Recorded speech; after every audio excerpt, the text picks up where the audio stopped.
Hello welcome to TT Pottech. So இந்த வீடியோவில் Samsung Galaxy M40 review தான் பார்க்க போகிறோம். ஸோ அதுக்கு முன்னாடி நம்ம சேனல் நீங்கள் சப்ஸ்கிரைப் பண்ணலைன்னா மறக்காமல் சப்ஸ்கிரைப் பண்ணிக்கோங்க. இது மாதிரி நியூவாக லான்ச் ஆகிற மொபைல்ஸோட ரிவ்யூஸ் தெரிஞ்சுக்க.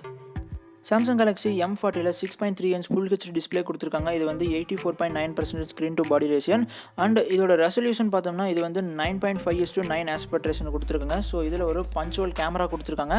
ஸோ இந்த பஞ்சுவல் கேமரா அப்படிங்கிறது மேக்ஸிமம் ஃப்ளாஷிப் ஃபோனில் மட்டும்தான் கொடுத்துட்டு இருந்தாங்க. ஆனால் இப்போ வந்து மிட் ரேஞ்ச் ஸ்மார்ட் ஃபோனில் ஃபர்ஸ்ட் டைம் இந்த M40 மட்டும்தான் லான்ச் பண்ணியிருக்காங்க. அதாவது பஞ்சுவல் கேமராவோட ஒரு மிட் ரேஞ்ச் ஸ்மார்ட் ஃபோனில். ஸோ மெயினாக இந்த மொபைலில் என்ன ஸ்பெஷல் அப்படின்னா இந்த பஞ்சுவல் கேமரா அப்படின்னு சொல்லலாம். ஸோ அது மட்டும் இல்லை, இதில் கொடுத்துருக்க ப்ராசஸர் மெயினாக ஒரு ஸ்னாப்டிராகன் 675 இதில் கொடுத்துருக்காங்க. அதுவும் 11 நானோமீட்டர் ப்ராசஸர். ஸோ அதுவும் மெயினாக வந்து இது வந்து சாம்சங் பிராண்டில் இந்த ப்ராசஸர் இந்த ப்ரைஸுக்கு கொடுக்குறது ரொம்பவும் ஒரு சூப்பரான விஷயம் அப்படின்னு சொல்லலாம். ஸோ இதோட ப்ரைஸ் டீட்டெயில்ஸ் எல்லாமே நான் கீழே டிஸ்கிரிப்ஷனில் கொடுக்குறேன் அண்ட் டேரக்ட் பை லிங்க்கும் கீழே டிஸ்கிரிப்ஷனில் கொடுக்குறேன். ஸோ நீங்கள் வந்து விசிட் பண்ணுறப்பல இருந்தால் அந்த லிங்கை யூஸ் பண்ணி ஈஸியாக விசிட் பண்ணிக்கலாம். ஸோ அதாவது ஃப்ரண்ட் சைடு இருக்க கிளாஸில் என்ன கொரில்லா கிளாஸ் யூஸ் பண்ணியிருக்காங்க அப்படின்னா அது வந்து அன்ஸ்பெசிஃபை தான். அதாவது எந்த ஸ்பெசிஃபிக் யூஸ் பண்ணியிருக்காங்க அப்படிங்கிறது சொல்லவே இல்லை. ஸோ நீங்கள் எங்கே சர்ச் பண்ணாலும் இதில் என்ன கொரில்லா கிளாஸ் யூஸ் பண்ணியிருக்காங்கன்னா அந்த ஸ்பெசிஃபிகேஷன் மட்டும் உங்களுக்கு கிடைக்காது. ஸோ நீங்கள் சர்ச் பண்ண வேண்டாம். பட் அதில் ஒரு கொரில்லா கிளாஸ் யூஸ் பண்ணியிருக்காங்க. ஸோ இதோட ஓஎஸை பொறுத்தவரையும் Android 9P தான் கொடுத்துருக்காங்க. அதாவது லேட்டஸ்ட் வெர்ஷன் அப்படின்னே சொல்லலாம்.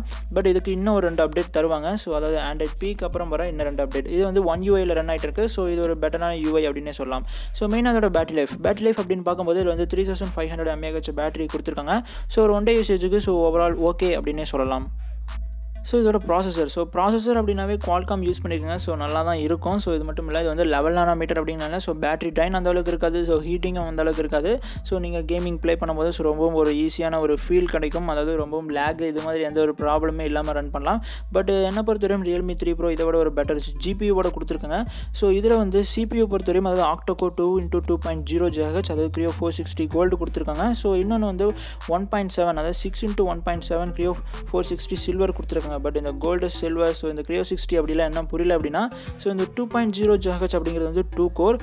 இது வந்து ஒரு கேம் நீங்கள் ப்ளே பண்ணுறீங்க அப்படின்னா அந்த கேம் வந்து அந்த கிளாக் ஸ்பீடை விட எச்சா இருந்துச்சுன்னா இந்த மொபைலில் ப்ளே பண்ண முடியாது. அதுவே நீங்கள் மொபைலில் இருக்க கிளாக் ஸ்பீடை விட அந்த கேமோட கிளாக் ஸ்பீட் கம்மியாக இருந்துச்சுன்னா ரொம்பவும் ஈஸியாக வந்து ரன் பண்ண முடியும். அதுதான் இந்த கிளாக் ஸ்பீட் அப்படிங்கிறது. இதோட GPU அப்படின்னு வரும்போது இது வந்து Adreno 612 வந்து யூஸ் பண்ணியிருக்காங்க. Adreno 612 அப்படிங்கிறது ஒரு கேமிங்க்கு ஒரு பெட்டரான ப்ராசஸர் அப்படின்னு சொல்லலாம். பட் என்னதான் இருந்தாலும் இது வந்து Realme 3 Pro அளவுக்கு கொஞ்சம் கம்மி அப்படின்னு சொல்லலாம். பட் பெஞ்ச்மார்க் ஸ்கோர் அப்படிங்க வரும்போது டே யூசேஜில் ஸ்பீட் அப்படின்னு வரும்போது இந்த ப்ராசஸர் ரொம்பவும் பெஸ்ட்டாக இருக்கும். இந்த மொபைலில் ஹைப்ரிட் ஸ்லாட் யூஸ் பண்ணியிருக்காங்க. அதனால் நம்ம SD கார்டு சப்போர்ட் இருக்கும். அதுவும் 1 TB வரை SD கார்டு சப்போர்ட் கொடுத்துருங்க. பட் 1 TB யார் யூஸ் பண்ணுவாங்க அப்படின்னு தெரியல. ரேம் ஸ்டோரேஜ் அதாவது இன்டர்னல்ஸை பொறுத்தவரையும் 4GB RAM 64GB variant and 128GB internal memory and 6GB RAM இது மாதிரி 2 வேரியன்ட் வந்து கொடுத்துருக்காங்க. இன்டர்னலை பொறுத்தவரையும் ஓகே அப்படின்னு சொல்லலாம். அதுக்கப்புறம் பேக்ஸில் வந்து ட்ரிபிள் கேமரா யூஸ் பண்ணியிருக்காங்க. ட்ரிபிள் கேமரா அப்படிங்கிறது ஒரு பெட்டரான சாய்ஸ் அப்படின்னு சொல்லலாம். அது இந்த ப்ரைஸுக்கு. இது வந்து பேக் சைடு இருக்க ப்ரைமரி கேமரா 32 MP கொடுத்துருக்காங்க. அதனால ஒரு நல்ல விஷயம் அப்படின்னே சொல்லலாம். அதுவும் f1.7 அப்பச்சரில். இது வந்து லோ லைட்டில் ஒரு பெட்டரான இமேஜ் வந்து நம்மளுக்கு தரும். அது 32 MP ப்ளஸ் f1.7 அப்பச்சர் அப்படிங்கிறதுனால. இன்னும் வந்து அல்ட்ரா வைட் சென்சார் அது வந்து 8 MP f2.2 அப்பச்சர் கொடுத்துருக்காங்க. இன்னும் வந்து டெப் சென்சார் அது வந்து 5 MP Depp sensor f2.2.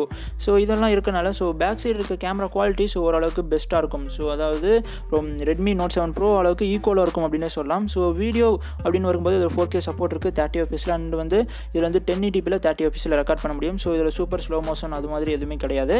Selfie camera அப்படின்னு வரும்போது 16 MP f2.0 அப்பச்சர் கொடுத்துருக்காங்க. செல்ஃபி ஓகே ஓரளவுக்கு பெட்டர் அப்படின்னே சொல்லலாம். Redmi Note 7 Pro விட பெட்டர் அப்படின்னே சொல்லலாம். செல்ஃபி கேமராவில் நம்மளால் 1080p 30 fps வந்து நம்மளால் ரெக்கார்ட் பண்ண முடியும்.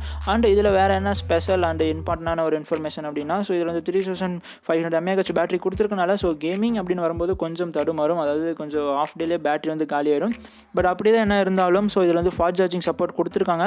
அதாவது ஃபாஸ்ட் சார்ஜிங் சப்போர்ட் அப்படின்னு வரும்போது வந்து 15 watts ஃபாஸ்ட் சார்ஜர் அதாவது நீங்கள் வாங்கும்போதே அந்த பாக்ஸ்லேயே இன்பில்டாகவே கொடுத்துருவாங்க. மற்ற பிராண்டெல்லாம் தரதில்லை. பட் சாம்சங் ரீஜனாக லான்ச் பண்ணுற எல்லா மொபைலுமே ஃபாஸ்ட் சார்ஜர் வந்து பாக்ஸோடவே தந்துடுறாங்க. இது ஒரு நல்ல விஷயம். அதனால் 1.5 hourல நீங்கள் ரொம்ப ஈஸியாக வந்து சார்ஜ் பண்ணிக்க முடியும். மற்றபடி சென்சார் அப்படின்னு வரும்போது finger print sensor proximity sensor, so compass இது மாதிரி விஆர் சென்சர், ஸோ எல்லாமே இருக்குது. அதாவது ப்ராக்சிமிட்டி, காம்பஸ், ஸோ இது மாதிரி எல்லா சென்சாருமே இருக்குது. ஸோ எந்த ஒரு சென்சாருமே இவங்க வந்து ஸ்கிப் பண்ணல. ஸோ ஆட்டோ பிரைட்னஸ்லேருந்து ஸோ எல்லாமே ஓரளவுக்கு பெஸ்ட் அப்படின்னே சொல்லலாம். பட் இதோட கார்னிங் கொரில்லா கிளாஸ் ப்ரொடெக்ஷன் தான் என்ன அப்படிங்கிறது மென்ஷன் பண்ணல. ஸோ எங்கேயுமே மென்ஷன் பண்ணல. ஸோ அதனால் அந்த இன்ஃபர்மேஷன் வந்து தெரியாது. ஸோ அதனால் ஸோ என்ன கார்னிங் கொரில்லா கிளாஸ் யூஸ் பண்ணியிருக்காங்க அப்படின்னு சொல்ல முடியாது. ஸோ என்னை பொறுத்தவரையும் ஸோ ஒரு கார்னிங் கொரில்லா 2 யூஸ் பண்ணியிருக்கலாம், ஏன்னா 3 யூஸ் பண்ணியிருந்தாங்கன்னா சொல்லியிருப்பாங்க. ஓகே ஃப்ரெண்ட்ஸ், இந்த வீடியோ பிடிச்சிருந்தால் லைக் பண்ணுங்கள், ஷேர் பண்ணுங்கள். மறக்காம உங்கள் ஃப்ரெண்ட்ஸுக்கு இந்த மொபைலை பற்றி யாராச்சும் இன்ட்ரெஸ்ட்டாக இருந்தால் மறக்காமல் ஷேர் பண்ணுங்கள். தேங்க்யூ ஃபார் வாட்சிங்.